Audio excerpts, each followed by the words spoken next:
most businesses, they tell me that they didn't go into business to be a salesperson. So a lot of the time people really have this disdain towards selling, and I think the biggest reason I see is that they don't have a process to follow. In order for you to do that, there's a few things that you need to have in place. 5 to be precise. And over the next few days, I'm going to share with you a short little reel like this that's going to help you put each one of these 5 things in place. The first thing that we need to do is a plan. We need to plan who your ideal customer is, what we call a perfect future client.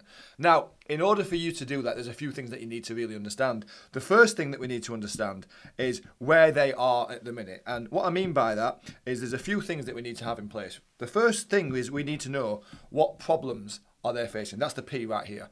What problems are they facing every single day that's going to stop them from doing the job that they want to get done? And if they don't get that job done, what's that causing in terms of the second part, which is frustrations? Are they getting frustrated by these problems?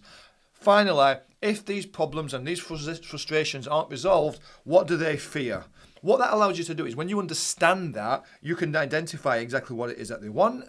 You know that to remove the frustrations, you know what they desire, and ultimately to remove the fear, to remove the frustration, to remove the problems, you know what it is that they aspire to be.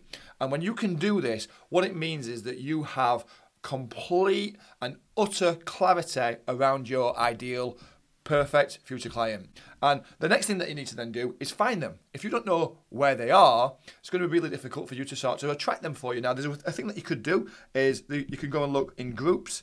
There's pretty much a group for anything. Now, there's 2 ways you can do this. You can either go and you can join somebody else's group and start to build your profile in there by helping. You can go and get into someone else's group who has already built an audience, and you can start to help in that community. You can start to build your authority there. The second way of doing this is to build your own.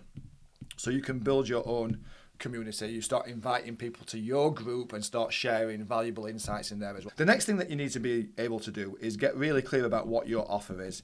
Because if you're trying to be everything to everyone, you'll ultimately be no one to anyone. So you've got to get really, really clear on that one problem, this frustration, this pain. Get so clear on what that is so you can package it up in a very clear offer and say, this is the solution, and you become the known person for solving that particular problem, for solving them frustrations, for helping them to get the things that they want the most out of life. Then the final thing that you need to then do is not try and run in a million different directions. So once you've got clear on who that one person is, and you've got clear about who that one problem is that you're going to solve, the next thing that you want to do is you want to make sure that you make just that one promise. That offer needs to be just for that one person.